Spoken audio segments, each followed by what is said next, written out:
Hey dudes and dudettes, it's me, E.H. Ivins, and this is another edition of the Radical Reset, the most important podcast in the United States, if not the world, because of what is coming. Let's talk a little bit more.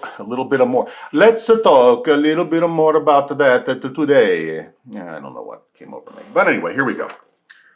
The title of today's podcast is Everything is in a Bubble. Everything is a bubble. Okay, real estate's a bubble, the stock market's a bubble, the bond market's a bubble, the economy is a bubble, and there are a lot of reasons why. We're going to discuss that a little bit today. Now, in discussing that, understand that we're going to have to cover a little economics. And economics is about as exciting as popcorn farts. You know, it's just not really a very exciting subject, so I'm going to try to make this easy to understand. But it's necessary because, as I said in last week's podcast and the week before that, and really since the first of the year and what's gone on in the storming of the Capitol, et cetera, it's become crystal clear to me that reconciliation with the other side is not possible. We're going to have to talk seriously about the subject of secession. And I know how crazy that sounds. And believe it or not, I have a plan in my mind, a specific plan of how to get from here to where we need to be. But we're not going to cover that today. We're going to talk about foundational reasons why. What I'm trying to do now, is build the case for the movement so that when the shit hits the fan, which I believe to be imminent, there will be some place to go other than socialism or progressivism for those of us who love liberty. And since today political ideology, and it's the same for us as it is for our opponents, has gone beyond the point of discussion to where it's almost religion, particularly with progressives, there's going to be no reconciliation. The only thing we're going to have to do is those of us who get it go one way, and those of us who, at least from our perception, don't, can go another. Okay, there's nothing great about a large company, country, not company, or company for that matter. The bigger anything gets, the more oppressive anything gets. That's true in private industry. That's true in government. But the difference between private industry and government is that it's all voluntary. You can work for Microsoft or Facebook and just walk away. You don't have to do business with either one of them. You don't have to do business with anybody you don't want to do business with. But the government, by threat of force and imprisonment, makes you do business. And that's why they are always the ultimate villain, at least from the point of view of those of us who are anti-political and or libertarian or liberty-loving. Use whatever label you like. But there are those on the left who buy the bargain. But we'll get into that. Okay, so here we go. The chart that illustrates why we're coming to the end, we're going to put up right now. And this is a chart of historical debt to gross domestic product. And based on this chart, which is already outdated, we are at 120% of debt to gross domestic product. And only 90% is considered sustainable by any economist who knows what the fuck he or she is talking about. In other words, regardless of whether you're a Keynesian or whether you're an Austrian economist, and I am Austrian, but not actually Austrian, but you know, the von Mises, Hayek, Milton Friedman, Murray Rothbard school of economics, those of us who buy into that and the Keynesians agree on one thing. When GDP ratio gets higher than 90%, you're in fucking trouble. And we're at 127% based on the chart I'm showing you. And look at the acceleration. Look how it was low, low, low. And if I were to run that chart backwards, if we were to extend that back before the 70s, before the 60s, before the 50s, all the way back, it would have been nearly a flat line until now. Suddenly, we're in uncharted territory. And the problem here is perception. As human beings, we perceive, for example, a year to be a long time, but in historical context, it means nothing. So for those people out there that are saying it'll never happen because it's been working all along, it's only been working for a very short period of time. Look at this chart. It only seems a long time because of our short human lifespans, but we are simplistically, the only way to understand this chart, you don't have to be an expert. Let me just explain it to you in one sentence. We are robbing the future to pay for the present. Okay, and if you look backwards, we've never done this before. We're at a point where we're borrowing more every year to sustain our current lifestyles. When you go past 100% of debt to gross domestic product, in other words, when you're borrowing more than your income is every year, you're borrowing money to live. Some of you out there listening to me know what this is like. When your outgo exceeds your income, the upkeep will be your downfall. And that's where we are now. our outgo has exceeded our income dramatically, no matter how you measure it. And these are conservative measures. It's worse than it looks. Now, what does this mean? If I could condense this chart down to one sentence, okay, that was not economic, how would I put it? What you're looking at is a chart that shows you that America has turned into Walmart with nuclear weapons. Okay, we are basically abandoning our entire economic structure, as sure as God made little green apples, punishing those who produce, while borrowing more and more because even those who produce can't produce enough money. When you look at this chart and you're talking this kind of money, let me just share a statistic with you that is, I invite you to Google and check it all you want. The unfunded liabilities of the U.S. government's entitlement programs, okay? In other words, let me put that in English. The stuff that we have to pay, Social Security, federal pensions, military pensions, bureaucratic pensions, all those things, all those liabilities that we've promised to people in return for them to either work for the government or serve the government in some way, not to mention the Social Security and Medicare plans, which are a fraud. And they always, and I understand, and listen, I'm 64 years old. I'm not quite, but I'll be that in May. I benefit from some of these programs, but they're unsustainable. The fact of the matter is, at $200 trillion is our unfunded liability. $200 trillion. $200 trillion. There isn't that much money in the whole world. This is unsustainable. It will collapse, and we're there now, which is why everything is a bubble. What we're looking at, and I don't want to lose you in the weeds here, guys, but interest rates are essentially zero. Interest rates are the price of money, okay? In other words, where you might pay, I don't know, $4 for a half a gallon of organic milk. I think that's what I pay, $3.99 for Horizon Organic. I think that's what I'm paying. That's the price of milk. The price of money is the interest rate. And when the interest rate is zero, artificially produced, and then we're producing trillions and trillions of dollars that we're lending to the government at zero, sooner or later, you can't artificially depress the price of something, okay? Sooner or later, the price of money will come up to the historic average, which is 6%. Now, if the interest rates were to raise to 6% from where they are today, the government's interest service alone would be over $1 trillion a year right now, and we're adding to it. If Biden's going to get his way, then there'll be another 2 or 3 trillion added, and they say that's a down payment. Watch the politicians. They're doing to $1 trillion what they did to $1 billion. When I was a kid, it was millions. Then it turned into billions. And at first, when you heard the word billion, you got pretty sensitive. And then billions now are turning to trillions, and they're debasing the currency, and we are fucked. And we're going to have to get out of here. Secession is the only solution. Where the United States of America divides into two countries, they can call their half whatever they want. Our half, we're going to call the United Antipolitical States of America, the UAS, instead of the USA. And the UAS is all about liberty. It's all about those of us who understand that while you may not get everything that you work for in this life, anything you do get in this life, you must work for.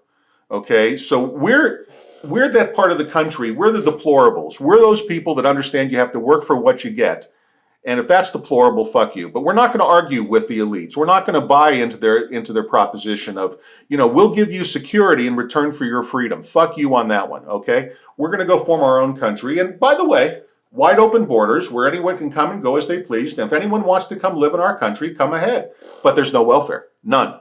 No welfare at all in the UAS. And when there's no welfare and we're not hanging out the free shit here sign, then the people who come to live in your country with your open border, because frankly you need talent, will be the most talented people who want to work, not the people where there is no welfare, there is no attraction to welfare. Get it?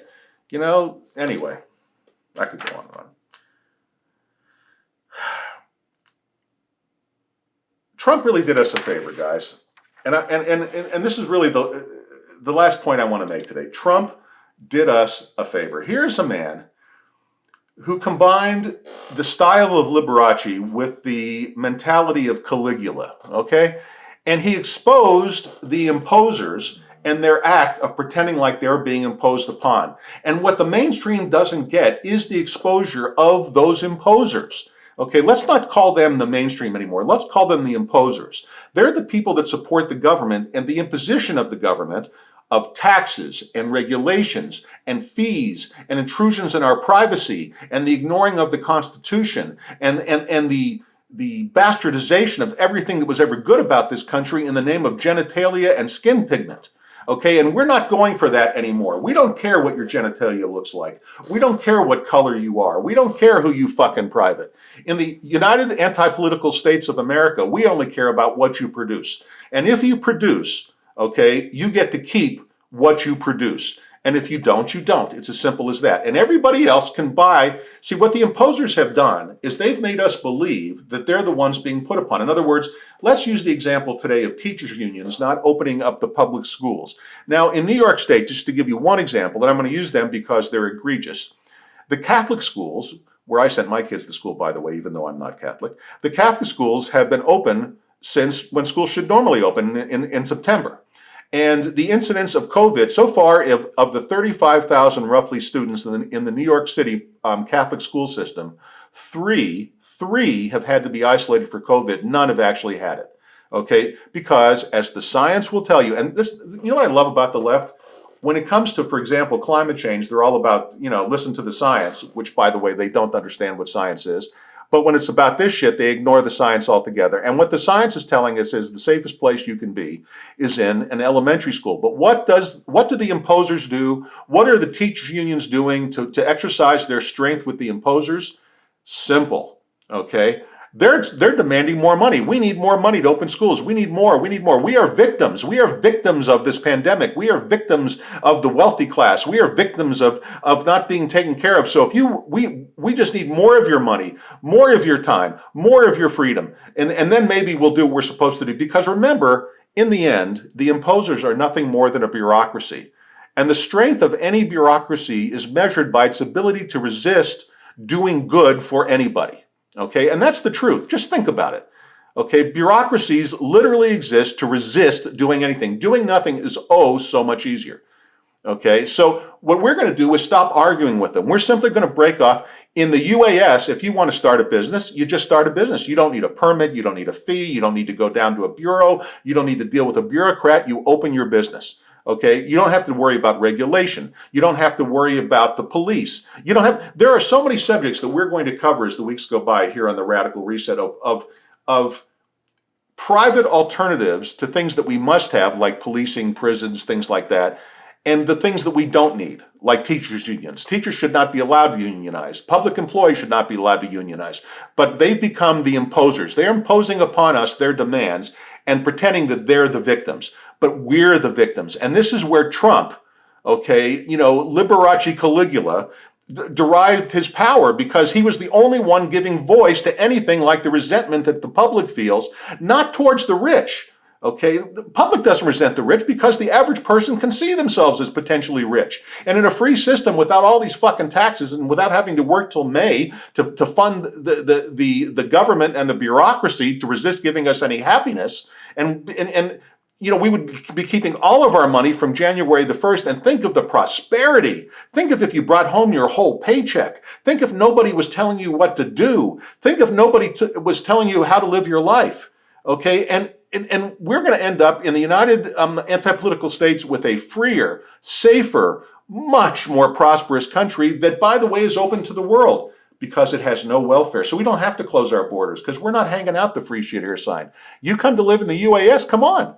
But you got to work. Otherwise, you starve.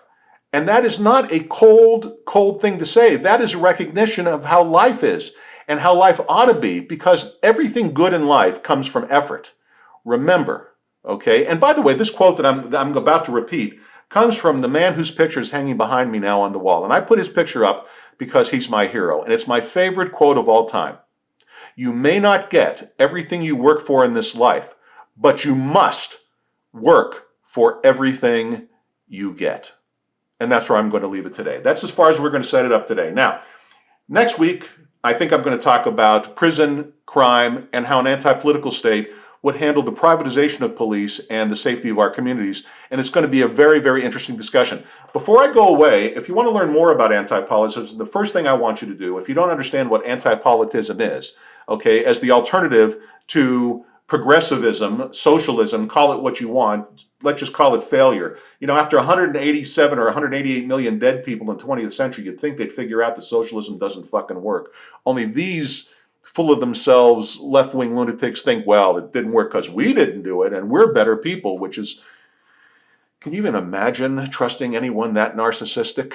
Anyway, to believe that, you know, they can do it better. I can go on and on, but we're not going to do that. Pick up your free copy and read it of the Radical Reset. It's free to you in the Kindle Lending Library if you're a Prime member, and everybody's a Prime member. So download it and read it for free, unless, of course, you want to own it, in which case you can download it and buy it. Now, in either case, even if you take it for free, every time you turn the page, I get paid a little bit, and that helps support this podcast and the movement, and so I ask you to do it. I also ask you, if you haven't done it already, to click the subscribe button and to share this podcast with your friends. And if you want to get involved in the movement, the 844 number above me is how you contact me directly, and we'll talk about how to get you to be a part of the movement. And I understand there are a couple dozen of us now, you know, I mean, really, 4 dozen, 50, I have 50 subscribers. Wow, when I'm making this video.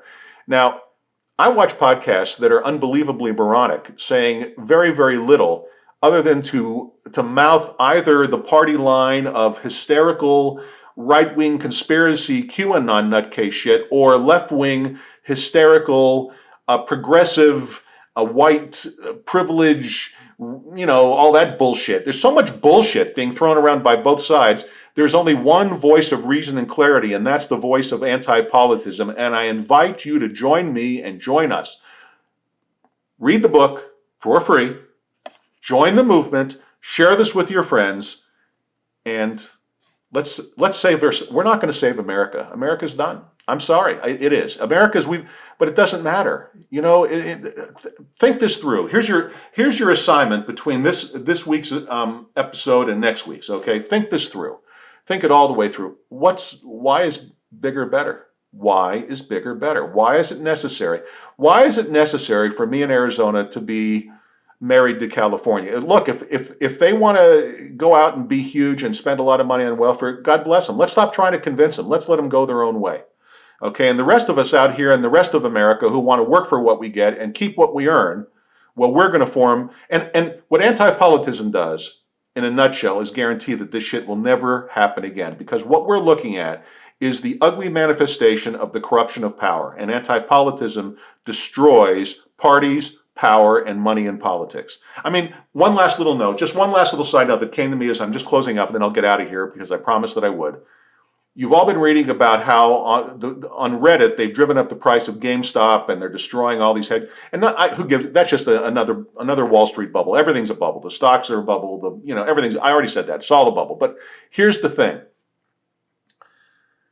The elites who are getting creamed in this are all screaming for the government to come in, number one, and save them, to stop the trading. And for a moment, Robinhood, which was the trading platform most of them were using, did it, and then they reversed themselves, which is insane. I'm not reversed, that was smart, but to block trading in the first... Look, if someone wants to hurt themselves, you got to stop trying to protect everybody, right or left, goddammit. And the other thing that was interesting is after the smoke cleared this week, the chairman of Reddit said... And I'm paraphrasing him, but he said he's going to have to go out and run ads. He's going to have to put lobbyists in Washington from now on. He didn't appreciate how his business was so sensitive to government pressure. Now, isn't that a lesson for our time? When business must, the path to success is no longer your hard work. It's how much you can basically soak the government for, and that's wrong. It's as simple as that. Okay, that's where I'm leaving you. Thank you very much. And I hope you enjoyed it. Until next time, this is your pal, Uncle Herbie, signing off.